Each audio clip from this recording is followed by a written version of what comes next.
तुझे जिंदगी मिले तो मैं मौत भी कबूल कर लूंगा। तुझे जिंदगी मिले तो मैं मौत भी कबूल कर लूंगा और इश्क में कर्ज देने की भूल कर लूंगा। तुझे जिंदगी मिले तो मैं मौत भी कबूल कर लूंगा, इश्क में कर्ज देने की भूल कर लूंगा और ये प्यार तो जन्म जन्म का नाता है, इस जन्म में नहीं तो उस जन्म में वसूल कर लूंगा। नमस्कार, आदाब, सत श्री अकाल। मैं हूं समीर आयोग और आप देख रहे हैं रियल स्टोरी। आज की जो सच्ची घटना मैं आपको बताने जा रहा हूं, ये घटना है गुवाहाटी की। 5 अप्रैल 2024 को ये घटना घटी है।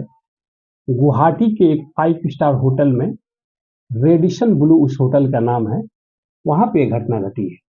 लेकिन इसकी कहानी शुरू होती है 2019 से। मैं आपको 2019 में लिए चलता हूं, जबकि एक कारोबारी जो डायमंड और कारों के व्यापारी हैं, बहुत बड़ा कारोबार है उनका, वो पुणे के रहने वाले हैं, संदीप सुरेश कांबले।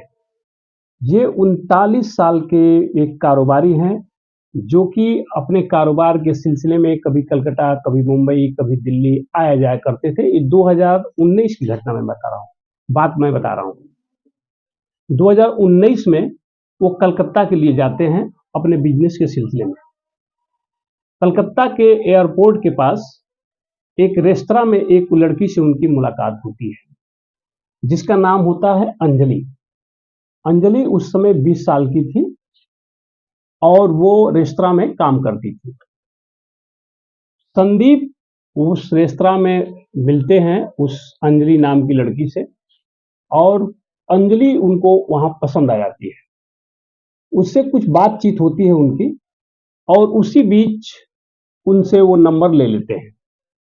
संदीप कांबले उस अंजलि का नंबर ले लेते हैं और उन दोनों के बीच बातचीत शुरू हो जाती है। अक्सर संदीप बिजनेस के सिलसिले में कलकत्ता भी जाते हैं, मुंबई भी जाते हैं, दिल्ली में जाते हैं, तो अंजलि से उनकी दोस्ती हो जाती है। अंजलि अब वहां से इन दोनों की मुलाकात भी शुरू हो जाती है।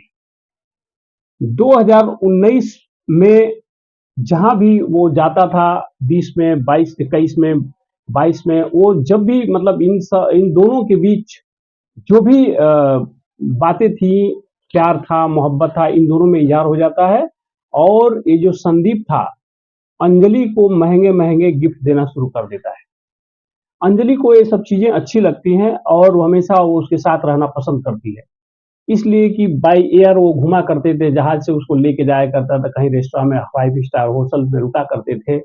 इन दोनों के बीच जो है एक प्यार का रिलेशन बन जाता है और दोनों एक दूसरे को जानने पहचानने लगते हैं, घर से लेकर के ये सारी चीजें जानती है। लेकिन अंजलि को धीरे धीरे जब उसकी शादी लग जाती है, जब 2024 की बात आती है, 2024 में उसकी शादी लग जाती है, अंजलि से शादी करने के लिए तैयार हो जाता है।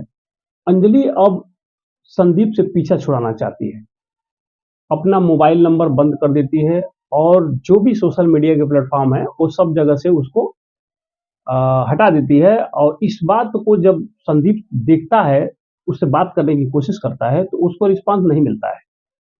वो बहुत परेशान हो जाता है, क्योंकि वो अंजलि से अब शादी करना चाहता था। अंजलि अब उससे पीछा छुड़ा रही थी, क्योंकि इन 5 सालों के बीच, यानी 19 से लेके 23 तक, पूरा 23 तक, वो जो भी उसके ऊपर खर्च कर चुका था, जो उसको गिफ्ट दे चुका था, जो उसकी जरूरतों को पूरा कर चुका था, अब अंजलि का उससे जी भर गया था। उसको अब किसी भी चीज की जरूरत नहीं थी। अब वो सिर्फ चाहती थी कि मैं अलग होकर के संदीप से पीछा छुड़ा करके, क्योंकि इन दौरों के बीच में अंजलि को ये सारी बातें पता चल गई थी कि जो संदीप है वो शादीशुदा है, उसकी 12 साल 13 साल की एक बच्ची भी है। अब वो उसके साथ नहीं रहना चाहती थी, अब वो उससे दूरी बनाने लगती है। इस बात को संदीप को बहुत बुरा लगता है और उसके घर वो जाता है, उसके घर भी जाता है और उसकी माँ बाप से बताता है कि देखो, हम अंजलि से बहुत प्यार करते हैं, हमारे पास बहुत सारी प्रॉपर्टी, दौलत, धन दौलत भी है, हम शादी करना चाहते हैं और अंजलि से हमारी शादी करवा दो। अंजलि के माँ बाप भी बताते हैं कि ये तो अंजलि की बात है, अंजलि अगर तुमसे शादी करना चाहती है तो कर लो, हम लोग को कोई ऐतराज नहीं है। लेकिन अंजलि खुद ही से बचना चाहती है। अंजलि विकास से शादी करना चाहती है, विकास अब उसकी जिंदगी में आ गया है, शादी तय हो चुकी है। अब वो किसी तरह से इससे पीछा छुड़ाना चाहती है, लेकिन संदीप है कि उसको पीछा छोड़ने को तैयार नहीं। एक दिन कुछ अश्लील वीडियो अंजलि के मोबाइल पे वो संदीप भेज देता है। जब वो घर आता है तो उसका नंबर वंबर ले लेता है, तो फिर से उसकी थोड़ी बहुत बातचीत होती है। तो वो भेज देता है वीडियो और कहता है कि देखो, हमारे तुम्हारे बीच में जो भी रिलेशन बने हैं उसके सारे की हमारे पास वीडियो है। अगर तुम आनाकानी करोगी तो ये सारी वीडियो सोशल मीडिया पर वायरल करके हम तुम्हारी इज्जत की धज्जियां उड़ा देंगे। यानी अब संदीप ब्लैकमेलिंग करने पर आ जाता है, उतारू हो जाता है। इस बात को अंजलि बर्दाश्त नहीं करती, उसको इस बात का बहुत बुरा लगता है। उसके घर वाले भी उसे बहुत डांटते हैं, ये सब तुम क्या कर रही थी, तुम तो हमारी इज्जत ही खत्म कर दोगी। इस बात को लेकर अंजलि बहुत सोचती है, विचार करती है और फिर फैसला करती है कि हमें संदीप से मिलना है, मगर आखिरी बार। वो अंतिम दिन चुना जाता है। बहुत सोच समझ करके अंजलि अपने जो मंगेतर है, जिसे शादी लगी है, उस विकास को बुलाता है और बताता है कि देखो, ये आदमी हमको बहुत परेशान कर रहा है और हम दोनों के बीच आ रहा है, इसको रास्ते से हटाना पड़ेगा। तुम एक काम करो, हम लोग के बीच में जो भी दिक्कतें हैं मैं आपको बता देती हूँ। तुम हम इसको बुलाते हैं एक जगह और तुम वहां हमारा साथ दो, मैं जैसा कहूंगी वैसा ही करना। ये दिन चुना जाता है 5 फरवरी 2024 का। 5 फरवरी को डेट देती है अंजलि, संदीप को कहती है कि तुम हमको गुवाहाटी में मिलो। और वो मिलने की जगह होती है रेडिशन ब्लू, एक 5 स्टार होटल है गुवाहाटी में। उस होटल में मिलना तय हो जाता है। 5 फरवरी को जब संदीप मिलता है, ये दोनों जाते हैं रिसेप्शन पे, अपना आधार कार्ड वगैरह जो भी जमा करना होता है डॉक्यूमेंट जमा करते हैं। उसके बाद उनको होटल मिलता है, कमरा मिलता है। फिर वो 12:45 बजे 12:45 पे करीब उस होटल के अंदर एंट्री करते हैं, जा करके वहां रुकते हैं। फिर मतलब आपस में जो भी बातचीत उनकी हो रही थी वो होती है और आप अंदर ही रहते हैं। अब शाम के 4 बज जाते हैं।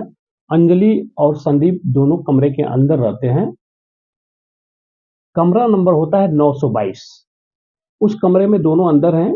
4 बजे शाम को करीब रिसेप्शन पे एक फोन जाता है। वो नंबर नया था, उस नंबर से फोन जाता है तो उस पे कहा जाता है कि रूम नंबर 922 में एक आदमी बहुत बीमार है, आप लोग तुरंत उसको हॉस्पिटल पहुंचा दीजिए। जब रिसेप्शन से कोई भेजा जाता है, बंदा आता है उस कमरे में, तो देखता है कि एक व्यक्ति जो कि काफी खून से लथपथ है, उसका सर फट गया है और वहां बेड मतलब उसे नीचे फर्श पे पड़ा है और तड़प रहा है। उस बीच में फिर रिसेप्शन के लोग पुलिस को भी फोन कर देते हैं कि ऐसी ऐसी घटना हुई है और हॉस्पिटल इसको दिखाया जाता है। लेकिन डॉक्टर वहां बताता है कि ये डेथ कर चुके हैं, ये मर चुके हैं। पुलिस आती है, सारी चीजों का पड़ताल होता है। जांच पड़ताल में पता चलता है कि इसमें इस कमरे में अंजलि और ये जो बंदा जो एक्सपायर हो चुका है यानी संदीप कांबले ही रुके थे। अंजलि उस कमरे में नहीं थी। पुलिस फिर उस अंजलि की तलाश करती है। फिर कुछ सीसीटीवी फुटेज तलाश किए जाते हैं। उसमें पता चलता है कि सीसीटीवी फुटेज में अंजलि के साथ कोई और लड़का है।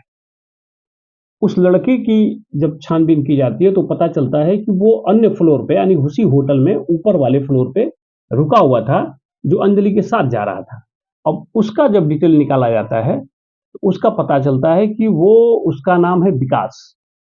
विकास के नंबर से ही रिसेप्शन पे फोन किया गया था 4 बजे कि कोई आदमी 922 में बीमार है, आप उसको देख लीजिए।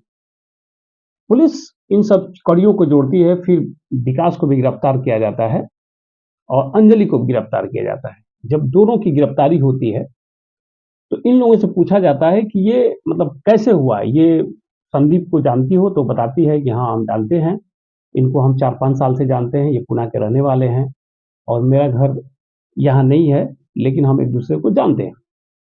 पुलिस जब सारी बातें इससे पूछती है तो अंजलि बताती है कि दरअसल हम लोग 4-5 साल से मिल रहे थे, मगर मैं इरादा था मेरा शादी करने के लिए संदीप विकास से, लेकिन संदीप हमको ब्लैकमेल कर रहा था। हमारी वीडियो दिखा कर के कह रहा था कि अगर तुम हमारे साथ नहीं शादी करोगी तो मैं ये वीडियो को वायरल कर दूंगा। और इस बात को मैं बर्दाश्त नहीं कर पा रही थी। मेरा प्लान सिर्फ यही था कि हम इसके मोबाइल को इसके हाथ से ले लें, ताकि जो भी हमारी सीक्रेट वीडियो है वो किसी को ये दे ना पाए। और हम विकास को सिर्फ इसीलिए बुलाए थे कि विकास संदीप जब नहाने गया था बाथरूम में, तो मैं विकास को बुलाई कि विकास तुम आना और मोबाइल यहाँ खड़ा रखा है टेबल पे, ये दोनों मोबाइल, मेरी मोबाइल भी और इसकी मोबाइल भी, एक चोर की तरह लेके तुम भग जाना। इसमें तुम हमारी सिर्फ इतनी मदद के लिए मैं विकास को बुलाई थी। लेकिन जब विकास मोबाइल लेके जाने लगा तब तक संदीप बाहर आ गया, बाथरूम से बाहर निकला और वो देख लिया तो उसका पीछा कर दिया। अब पीछा किया तो पकड़ लिया, अब पकड़ लिया तो दोनों हाथापाई किए। फिर संदीप ने विकास के साथ जबरदस्ती करनी शुरू कर दी। फिर विकास ने एक झटका दिया और वो दीवार में लड़ गया। और संदीप दीवार में लड़ने से उसकी मौत, उसके ब्लड बहने से उसकी मौत हो गई। और मैं डर गई और विकास के साथ ही इस कमरे से भाग गई, ताकि ये क्या हो गया। हम लोगों का नियत कोई भी ऐसा नहीं था कि हम लोग उसको मारते, लेकिन संदीप के जबरदस्ती करने की वजह से उसकी जान चली गई। हम लोगों ने कभी उसको मारने के लिए प्रोग्राम नहीं बनाया था। मैं विकास से सिर्फ मोबाइल को लेके जाने के लिए प्लान किए थे हम लोग, इसीलिए मैं इससे मिलने के लिए आई थी। इस बात की पुलिस पूरी छानबीन कर रही है और अभी तक यही निकल के आया है कि इन लोगों ने अनजाने में ही शायद संदीप की जान गई है। लेकिन यहाँ संदीप भी कुछ गलती कर रहा था। अगर अंजलि इतने दिनों तक उसके साथ थी, अब उसके साथ शादी करना नहीं चाहती थी और ये शादीशुदा था, तो खुद अलग हो जाना चाहिए। जब उसकी मर्जी नहीं है तो जबरदस्ती करने का कोई तुक नहीं है। और उसने जो उसके साथ किया था, उसकी वीडियो बनाकर उसके साथ गलत किया था, ये सब चीजें नहीं होनी चाहिए थी। उसने उसके साथ गलत किया ही था। लेकिन इसमें अंजलि की भी एक गलती है कि वो एक कुंवारी लड़की होकर एक शादीशुदा के साथ जो है संबंध में गई, लालच में गई। जो भी उसको मतलब लालच लगा, गिफ्ट लेने के लिए, जो भी करने के लिए उसे मिली, उसको ये भी पहले सोचना चाहिए था कि ये शादीशुदा है या ऐसा आदमी है, मैं इसके साथ कैसे जा रही हूँ। लेकिन काम निकल जाने के बाद उसने भी उसको धोखा दिया। इन दोनों में लालच में आकर के इन लोगों ने किया है। ये सब चीजें नहीं होनी चाहिए। अगर हम एक दूसरे को जानते हैं, पहचानते हैं, तभी प्यार करते हैं, तभी मिलते हैं, तभी शादी करते हैं। ये सारी चीजें हम लोगों को आपस में ही समझनी चाहिए। उसके बाद ही किसी डिसीजन तक आदमी को पहुंचना चाहिए। इसमें दोनों पक्ष अपनी अपनी जगह गलत हैं, इसलिए कि किसी एक गलती नहीं है। और इसमें बीच में विकास की जिंदगी अब जो है जेल के सलाखों के पीछे कटेगी। इसमें वो निर्दोष है, उसकी कोई गलती नहीं है, लेकिन वो अपनी मंगेतर जिसे उसकी शादी होनी थी, शायद उसकी मदद करने के लिए आया था, लेकिन वो मुसीबत में फंस गया। और संदीप के परिवार भी बर्बाद हो गया। उसकी बीवी है, उसके बच्चे हैं, चाहे पैसा जितना भी हो, लेकिन वो अब नहीं रहा अपने बच्चों के लिए। यही है, गलत काम करने से ऐसा नतीजा आता है। इसीलिए कुछ भी करने से पहले साथियों, दोस्तों, सोचना चाहिए, समझना चाहिए इंसान को। बाकी तो जो होता है वो सत्य की जीत ही होती है। सत्यमेव जयते।